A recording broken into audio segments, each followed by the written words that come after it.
Hello everyone, myself Renu Misra. Today I am going to explain colligative property from chapter solution. This is very important topic because 1 or 3 marks of question definitely come in your board examination from this topic. So I hope you all are watching your videos regularly and you all are doing your homework regularly. Only for you I am also making video regularly. Now I am going to explain colligative property. Student, do you have remember for solution I have taken two component. That component will make a binary solution. This one solute and solvent. So this one is related because of colligative property. I am going to take these terms and you have remember when solute used to dissolve in a liquid solvent, it will make a solution.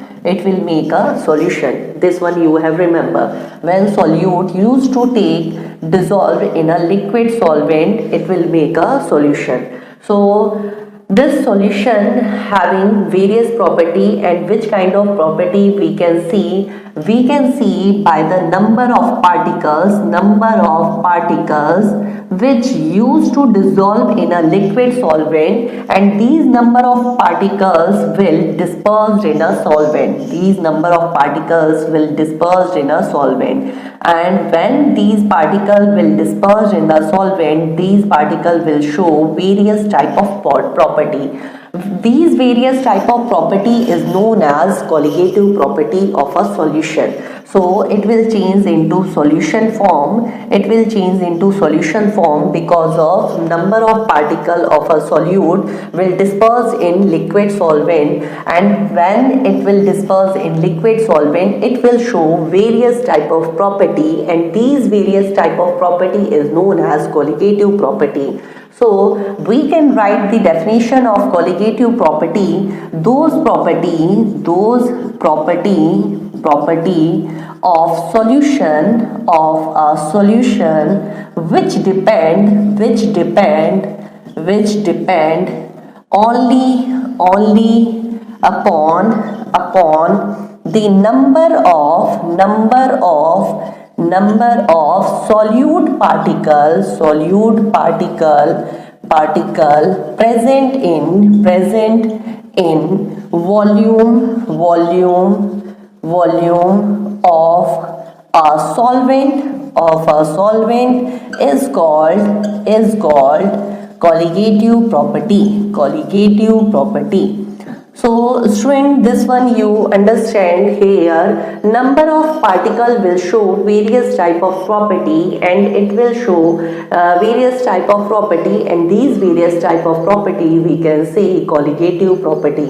So which kind of various type of property it will show? These are type of colligative property.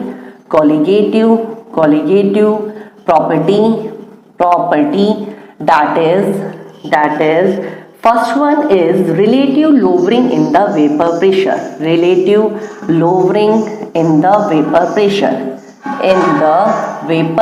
pressure. And second one is osmotic pressure. Next one is elevation in the boiling point.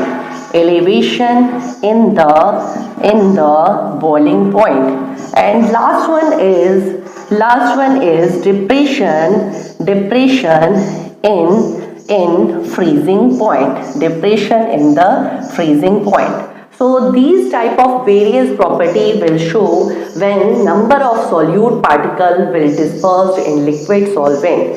And which kind of property comes? So there are three terms which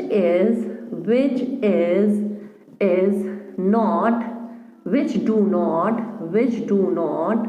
not depend upon colligative property,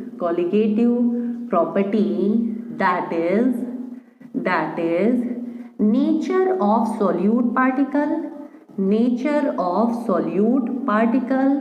You understand what is nature of solute particle? Means which kind of solute you are taking, which kind of solute you are used to dissolve in a solvent, kind of solute you know. There are two type of solute, means two kind of solute, that is electrolyte and non-electrolyte. Some type of solute that can change in positive negative ion, and some kind of solute will not change in positive negative ion. So solute natures are, some solute will change in ionic form and some solute will do not change in ionic form. So which solute will change in ionic form? That is electrolyte,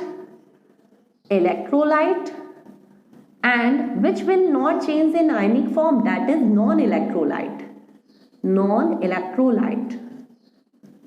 So electrolyte will always change into cation and anion, and non-electrolyte will not change in cation and anion. For example, NaCl for electrolyte, and example for non-electrolyte, for example, glucose. So these nature, is it not important for colligative property? These natures are not important for colligative property. Okay. Next one is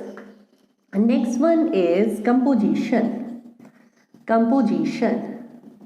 What is composition? So composition means how much gram solute you are used to dissolve in a solvent. That is composition.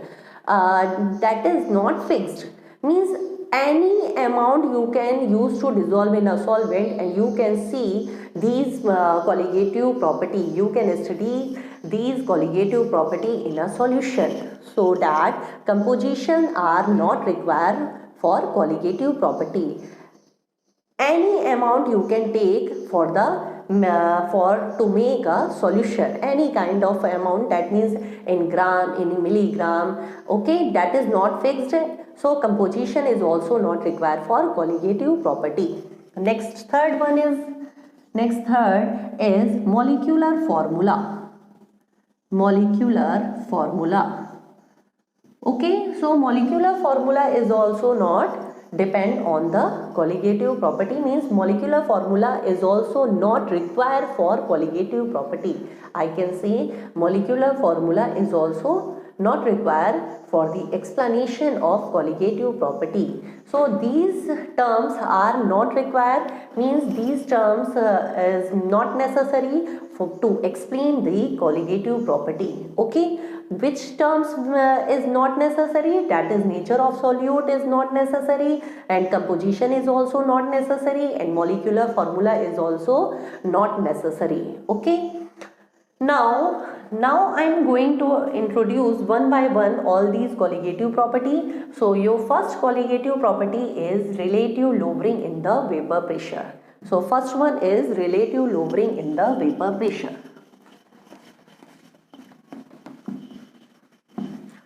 So student, next your topic is relative from colligative property. Your first top point is relative lowering in the vapor pressure. Okay, this point I think I have introduced in my previous video, but again I am going to tell you because of colligative property here I am explaining.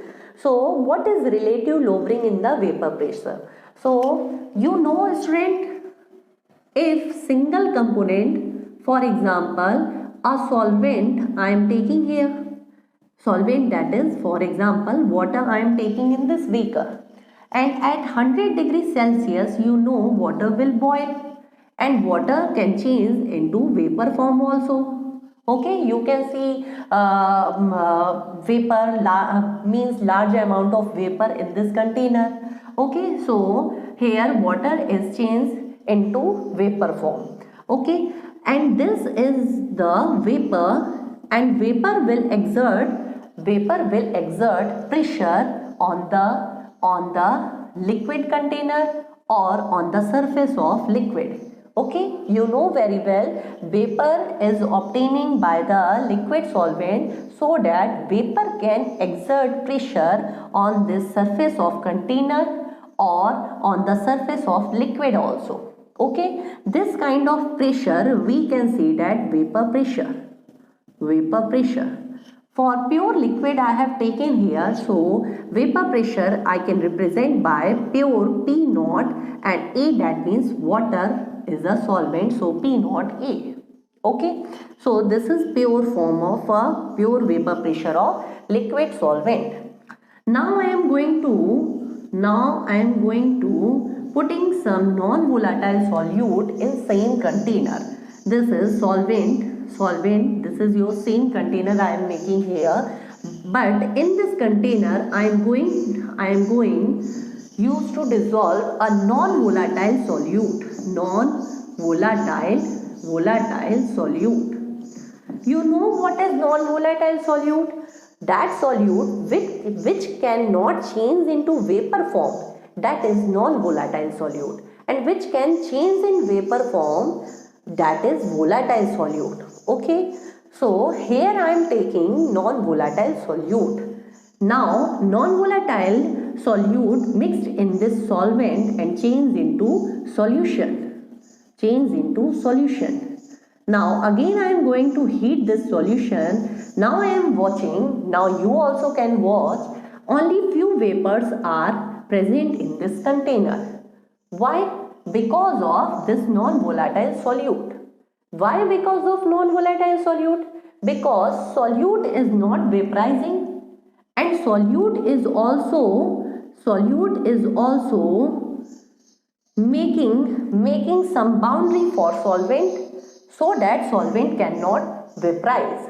Okay, solute is not vaporizing and solute is making some boundary on the upper surface of the liquid. Therefore, solvent is also not vaporizing in this container.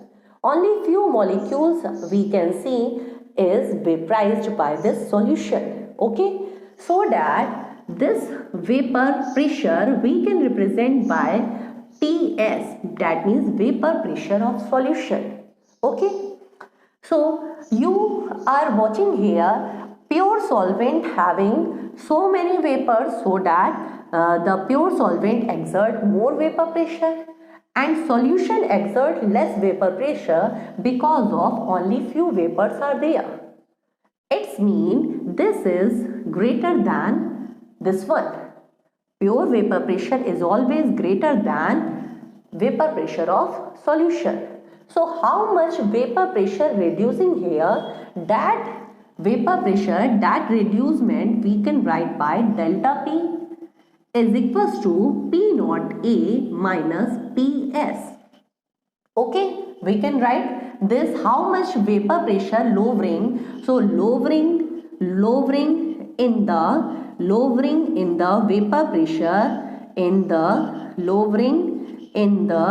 vapor pressure, vapor pressure delta P we can write is equals to P naught A minus PS. How much vapor pressure is going to reduce, that we can differentiate and we can find out by this differentiation. Okay, so here delta P is equals to P naught A minus PS. Okay, now you know according to Rod's law, what you know, for non-volatile solute vapor pressure of solution is always equal to the partial vapor pressure of solvent. Again I am repeating this sentence. According to Rod's law, for non-volatile solute,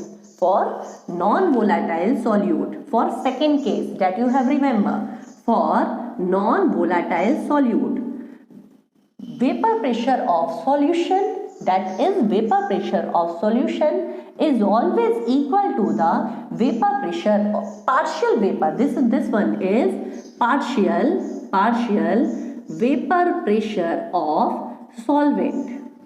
Okay, so partial vapor pressure of solvent, it will be equal to the total vapor pressure of solution. And now partial vapor pressure of formula you know, P PA is equals to P naught A into XA. This one you know na. So now I am going to putting this value. So the value putting the value of PS in this equation. In this one is equation number 1. So in equation first, okay, PS, in place of PS I can write P naught A and XA. So delta P is equals to P naught A minus, in place of PS I am writing P naught A XA. Okay, now this one I am writing here P naught A in both sides. So now I am going to take common P naught A from this equation. So now the next equation will come, delta P is equals to P naught A within in bracket 1 minus XA. Okay, you know XA plus XB is equals to 1. This one you know, total mole fraction of solute or solvent, means mole fraction of a solution, total mole fraction of a solution is always equal to 1. So mole fraction of solution means how many components there are, 1 or 2 or 3 component. If there are 1, 2, 3 component present, so all components of mole fraction is always equal to 1. So see here only 2 components are present in this solution, that is X means A, that means solvent, and B, that means solute. Solvent and solute, both total mole fraction of solvent and solute is always equal to 1. So by this equation we can calculate the value of XA. XA is equals to 1 minus XB. Okay, so the value of XA, we can write XA putting the value in this equation. So in this equation I am writing the value of XA. Now delta P is equals to P naught A 1 minus XA value 1 minus XB. It will in small bracket, and this bracket I am going to change in biggest form. Okay, now you know very well when bracket will open then the sign will change. Then 1 minus 1, because of this minus, this sign will change in positive form. So 1 plus XB, and now delta P is equals to P naught A, this one in positive form, this one in negative form, so it will cancel out. Only XB is left. So bracket will remove from this place. So only XB will left. Now delta P, you know that you already have find that is lowering in the vapor pressure. So in place of delta P, now I am going to write the first formula, that is P naught A minus PS. So in the place of left hand side I am writing delta P is equals to P naught A minus PS is equals to, here already in right hand side written P naught A XB. So all these pressure value I am going to take in single side, so P naught A minus PS, and it will come as denominator in right hand side, that is P naught A is equals to XB. So this one is formula, the formula of relative lowering in the vapor pressure. This formula is known as relative lowering in the vapor pressure. So for relative lowering in the vapor pressure, we can write the definition, the relative lowering in the vapor pressure is always equal to the mole fraction of non-volatile non-volatile solute. Okay student, so this is the definition of relative lowering in the vapor pressure. Okay, so you all can take a screenshot ले सकते हैं आप लोग. Okay, thank you student. Now my next topic is osmotic pressure.